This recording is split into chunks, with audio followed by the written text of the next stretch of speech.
YouTube found a community, ESQ fans, random people on the internet. My name is Giggens. We are joined today by David Beard, the guy who runs ESQ and the Summer Quarterly, the Beach Boys magazine, one of the coolest things on the internet about the Beach Boys and in real life because you can hold it. Um, hey, David, how's it going? Hi, I'm doing well. Thanks for having me on. Absolutely. Um, it's really fun to be able to talk about this magazine because I remember when I first heard about it, it felt like this thing where I was like, what is this magical mystery magazine that I don't know too much about? But once I signed up for it and got into it, I fell in love with it. I've been a subscriber for years now. It's been something that's been absolutely pivotal to have as a Beach Boys fan because you get all this great insight, you get all this detail.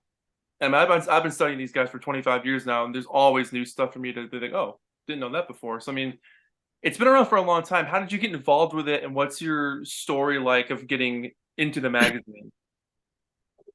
Well, I got lucky because I met Lee Dempsey.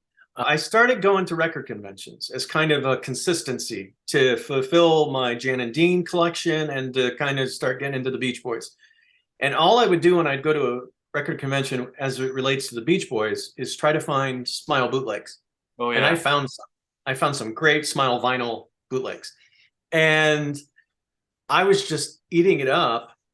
So I was going to record conventions, and then there was one between Charlotte and Raleigh. I can't quite remember the name of the place, but it was in a barn, like a red barn. It was right off the exit, and that's the same one I went to with my dad when I was a senior. It's the same one, and I got off the exit. I went in, and I was very impatiently waiting behind this guy who was standing at the Beach Boys section.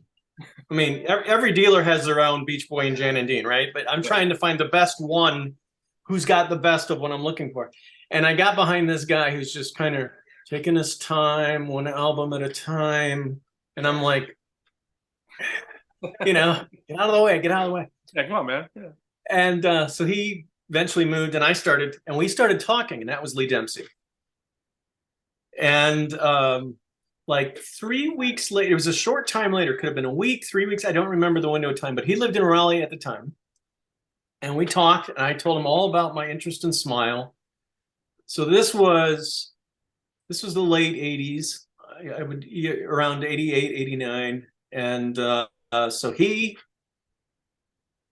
we met each other. We were both at another record convention within a short time. And he said, hey, so we got talking inside, we were looking through records. And then he said, hey, come on out to my car. I want to play something for you. I went out, sat in his passenger seat, and he popped in a cassette and he started playing all this stuff. One cut after another cut after another cut after another cut of Smile sessions. Cool. And I was just like, I kind of, because this was not out there anywhere. No, no And internet. he Yeah. pushed eject on a cassette. He took it out. He put it in the cassette case, and then everything was written down. And he handed it to me, and he said, "That's for you." So that's how I met. That's how my friendship with Lee Dempsey has been Game kind of an changer. integral part of my the EXQ experience, because at that time, by the late 80s, Lee was already writing for Endless Summer Quarterly because it was founded on the West Coast in San Diego, Right. and it was run by Phil Mast and Rick Edgell. And Lee told me about the magazine as we were getting to know each other more. I can't recall right. He moved to his job brought him to Charlotte by 1990 Hmm. ish. And he told me about ESQ, and he said, you ought to subscribe. I write it. And I said, okay, cool. So I subscribed for 1 year, and I believe it was 1990. And at that time, the magazine was, and keeping in mind that at that technology, speaking technology, from a technical standpoint, magazines had to be put together differently back then. Yeah. And you couldn't do it all on your computer and then send it in like you can now. Um, so I don't know how they did it, but it was mostly, from my memory, it was mostly pictures of the guys who did the magazine with their arms around the Beach Boys, or pictures of sheet music. And Les Chan, God rest his soul, was a major Uber fan. He would write the news section, and I like that. But if the news section wasn't long, then it wasn't much, Yeah. and again, we didn't have Google back then, so news in a magazine was very, Outdated. very critical. Right. Right. And then whatever Lee wrote. So, but if Lee didn't write for all 4 issues, then it kind of he left me feeling like I'm not really getting information. I'm not, other than the news section, I don't feel like I'm learning anything. Sure. And I wanted to learn as much as I possibly could, particularly about Smile. And so I stopped subscribing to ESQ after 1 year. I didn't renew. I didn't feel anything. I wasn't getting anything out of it. Now I Right. don't know if that's it. I don't know if that's really true or fair. It just wasn't. I was hungry for Smile. Yeah. That's all I cared about. I didn't care about anything else. That's all I wanted to know about. Yeah. And so that's what drove me. Then in the summer of '93, and I don't remember which month, but he called me, and then we talked about. He said that the guys in San Diego weren't going to do ESQ anymore. They were burnt out. They had just over a couple hundred subscribers, and did I want to do it with him? And he said I have to buy a business license and set up a PO box and all that. And I said, if you want to do that, I would love to. Sure, I would love to write about the Beach Boys, because I was just getting into this stuff and really Hungry just for it. Yeah. I was just all on board. Yeah. I didn't know what I would be writing about, but I just was sure, like, sure. Yeah. And he cautioned me, because they had told him this. Rick and Phil had told Lee, do not expect access to the Beach Boys. Do not expect anything. You buying the business license does not mean anything. Yeah. Right. So Right. we were told that. We were told, don't expect anything. Don't, you can't. And we said, okay, all right. And so when we took over the magazine, or Lee took it over and I joined him, there was no, oh, I'm going to get to meet anybody or anything like that. It was just, we're doing this because we love this music. Right.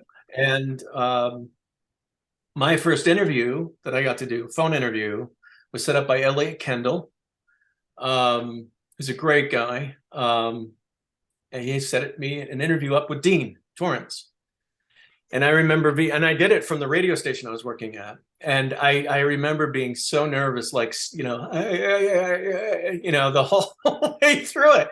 And I just kept thinking, what's wrong with me? Why am I so nervous? Because I was talking to, like, Dean Torrance of Jan and Dean. I couldn't believe that the guy from Dead Man's Curve, all that stuff, all these records I collected, this is the guy. Right. And I think he was kind of tickled by all the stuff I knew by that point.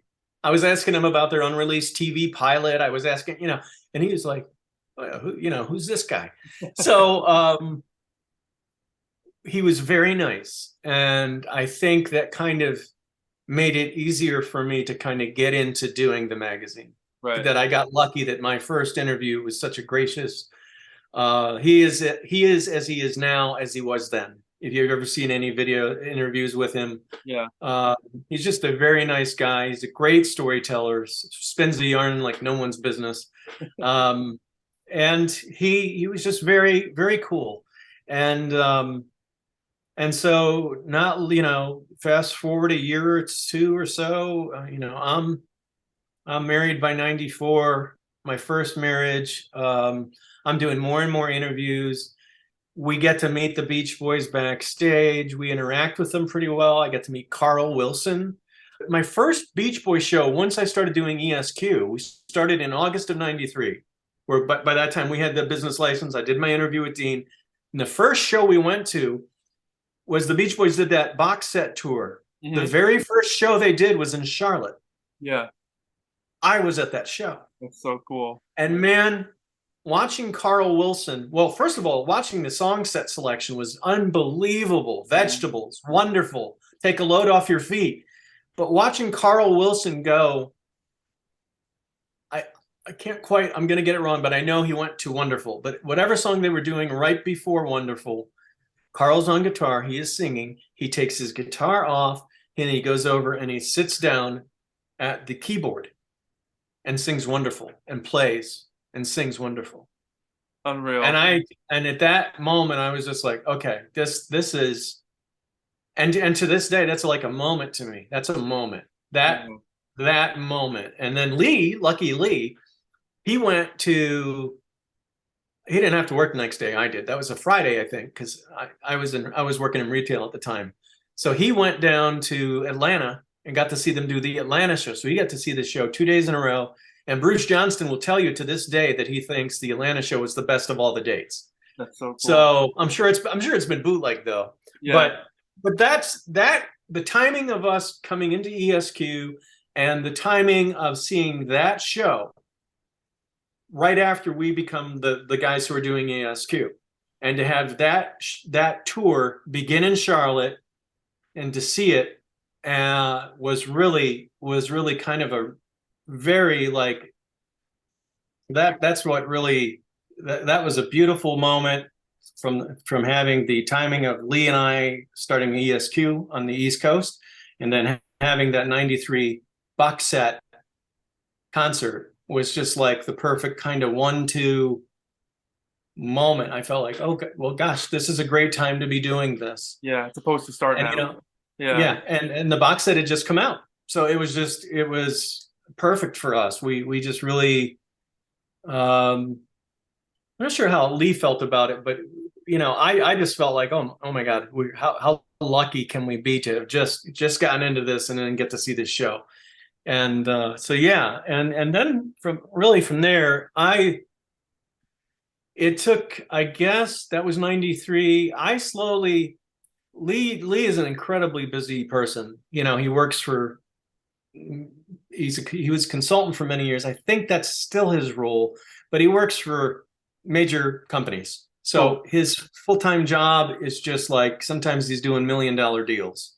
So yeah, so way over my pay scale. Good Lord. And so what happens would be like, or because the company you work for, they'd be having a Christmas party or something. So if we're doing the issue that was around Christmas time, he may miss doing an issue. And it was not lack of interest. It was just, he was interested. He was still single at that time. So he was trying to meet somebody. He was just getting out and about, enjoying life.